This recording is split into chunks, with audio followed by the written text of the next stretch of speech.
Hello అండి, నా పేరు డాక్టర్ కారెడ్డి శ్రీధర్ రెడ్డి. నేను జనరల్ లాప్రోస్కోపిక్ సర్జన్ అండ్ స్టేప్రా స్పెషలిస్ట్ని. ఈరోజు చూసుకుంటే కనుక ఫ్రెన్యులం అని చెప్పేసి ఒక పార్ట్ ఉంటుంది, దాని ఒక చిన్న అటాచ్మెంట్ ఉంటుంది.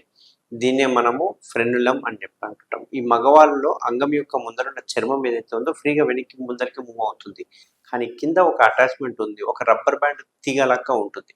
ఆ అటాచ్మెంట్ నార్మల్గా అటాచ్ అయితే ఇబ్బంది ఏమి ఉండదు. ఎప్పుడైతే అబ్నార్మల్గా అటాచ్ అవుతుందో, అంటే దీన్ని హై అటాచ్డ్ ఫ్రెన్యులం అని చెప్పి అంటుంటాం. అట్లా అటాచ్ కావడం వల్ల ఏమవుతుందంటే పెనిస్ ఇలా స్ట్రేట్గా ఉండకుండా ఫ్రంట్లో ఉన్న గ్లాండ్స్ అంటాం కదా, ఈ ఫ్రంట్లో ఉన్న బల్బ్ లాంటి పార్ట్ బెండ్ అవుతుంది. దీనివల్ల ఇంటర్ కోర్స్లో అప్పుడప్పుడు ఇబ్బంది అవుతుంది. అండ్ అంతేకాకుండా ఓసారి ఫోర్స్ఫుల్ ఇంటర్ కోర్స్ చేసినప్పుడు కట్ అవ్వడము, బ్లీడింగ్ అవ్వడము, విపరీతమైన మంట నొప్పి అవ్వడము, దీనివల్ల ఎంతటి దారుణాలు జరుగుతాయంటే చివరికి ఈ ఫ్రెన్యులం టైట్ అవ్వడం వల్ల వాళ్ళకి పెయిన్ రావడం వల్ల, ఫ్రీక్వెంట్గా పెయిన్ రావడం వల్ల వాళ్ళకి ఎరెక్టైల్ డిస్ఫంక్షన్స్ కూడా వస్తూ ఉంటాయి. అంటే ఒక భయాందోళన అనేది గురవుతుంది అన్నట్టు. మనసులో కానీ గుండెలో కానీ ఒక భయం కలుగుతుంది.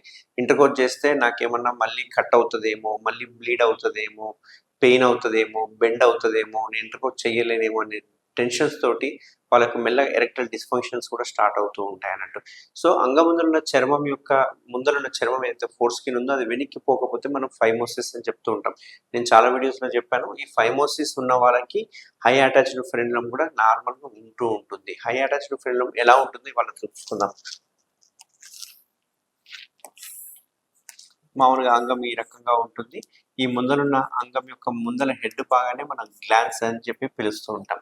ఈ ముందరున్న చర్మం ఫ్రీగా ముందరికి ఉంటుంది, ఎటువంటి అటాచ్మెంట్స్ ఏవి ఉండవు ఫ్రంట్లో ఉన్న చర్మం. బట్ బ్యాక్ సైడ్లో ఉన్న చర్మం ఇక్కడ అటాచ్ అయ్యి ఈ రకంగా ఉంటుంది.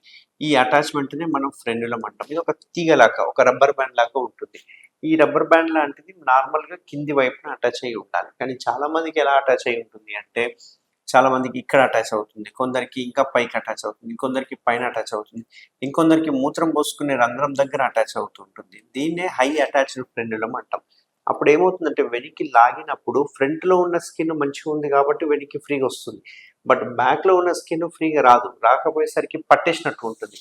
పట్టేయడం వల్ల ఇది బెండ్ అవుతుంది, ఈ గ్లాండ్స్ అనేది బెండ్ అవ్వడం స్టార్ట్ అవుతుంది అన్నట్టు. సో ఈ రకంగా బెండ్ అవుతూ ఉంటుంది. ఈ బెండ్ అవ్వడం వల్ల ఇంటర్ కోర్స్ చేయడానికి రాకపోవడము, పెయిన్ రావడము, ఓసారి రబ్బర్ బ్యాండ్ లాంటిది తెగిపోవడము, దీనివల్ల బ్లీడింగ్ రావడం అనేది చూస్తూ ఉంటాం. దీనికి భయాందోళనకు గురైపోయి రేపు ఇంటర్ కోర్స్ అంటేనే భయము అనేది కలుగుతూ ఉంటుంది. దీనివల్ల ఎరెక్టైల్ డిస్ఫంక్షన్స్ కూడా వస్తూ ఉంటాయి. సో దీనికి ఎటువంటి చికిత్స అవైలబుల్ ఉంది, మరి ఇట్లాంటి వాళ్ళు ఏం చేయాలి? మామూలుగా నేను ఎప్పుడు చెప్తూ ఉంటాను, ఫ్రెన్యులం ఒక్కదాన్ని ట్రీట్ చేయడం వల్ల ఉపయోగం ఉండదు. ఫ్రెన్యులంతో పాటు ముందరున్న చర్మాన్ని ట్రీట్ చేస్తేనే 100% రిజల్ట్స్ వస్తుంటాయి. కానీ కొందరికి ముందరున్న చర్మం చాలా ఫ్రీ మూవ్ అవుతుంది, ఓన్లీ అటాచ్మెంట్ మాత్రం ఇబ్బంది కలిగిస్తుంది. అట్లాంటి 10% పాపులేషన్స్కి మాత్రం మనం లేజర్ ఫ్రెన్యులోప్లాస్టీ చేసుకుంటే సరిపోతుంది. అసలు లేజర్ ఫ్రెన్యులోప్లాస్టీ అంటే ఏంటి అంటే, ఎక్కడైతే అటాచ్ అయ్యిందో అటాచ్మెంట్ని కట్ చేసేస్తాం. కట్ చేసేసి అది కూడా లేజర్తో కట్ చేస్తాం. లేజర్తో కట్ చేయడం వల్ల అడ్వాంటేజ్ ఏంటి అంటే, ఎటువంటి కుట్లు ఉండవు, ఎటువంటి పెయిన్ ఉండదు, ఎటువంటి కోత ఉండదు. లేజర్తో మాత్రం ఆ రబ్బర్ బ్యాండ్ దాన్ని కట్ చేస్తాం. కొందరికి మాత్రం ఒక్కొక్కసారి సూచన చేయాల్సిన అవసరం పడుతుంది. ఎందుకంటే అందులో చిన్న ఆర్టరీ ఉంటుంది, అంటే రక్తనాళం ఉంటుంది. కట్ అయినప్పుడు రక్తనాళం నుంచి విపరీతం రక్తస్రావం జరిగే అవకాశాలు ఉంటాయి. అట్లాంటి వాళ్ళకి మాత్రం ఏం చేస్తామంటే ఒక సూచన అనేది వేసి పెడుతుంటాం. అది కూడా అబ్జర్వబుల్ సూచర్. అది ఒక వారం 10 రోజుల్లో ఆ సూచన పడిపోతుంది, అంటే తీయాల్సిన అవసరం లేదన్నట్టు.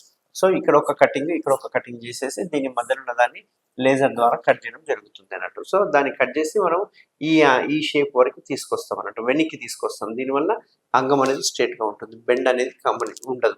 సో ఇట్లాంటి వాళ్ళకి ఎవరికైనా కావాలనుకుంటే, ఇట్లాంటి వాటికి ఫ్రెన్యులోప్లాస్టీ కావాలంటే తప్పకుండా నన్ను కన్సల్ట్ అవ్వండి. మనం లేజర్తో చేయడం వల్ల అడ్వాంటేజ్ ఏంటంటే ఇమ్మీడియట్గా 5 నిమిషాల్లో సర్జరీ అయిపోతుంది. మత్తు ఆ పార్ట్ వరకు వేయడం జరుగుతుంది, ఇమ్మీడియట్గా డిశ్చార్జ్ చేయడం జరుగుతుంది. ఎటువంటి డ్రెస్సింగ్స్ కానీ, ఎటువంటి బ్లీడింగ్ కానీ, ఎటువంటి క్రీమ్స్ కానీ రాయాల్సిన అవసరం లేదు. ఎటువంటి పెయిన్ కానీ, ఎటువంటి బ్లీడింగ్ కానీ ఉండదు. సో ఇమ్మీడియట్గా మనం డిశ్చార్జ్ చేయడం జరుగుతుంది. ఎవరికైనా ఈ ఫ్రెన్యులం ఇష్యూస్ ఉంటే కనుక తప్పకుండా కన్సల్ట్ అవ్వండి.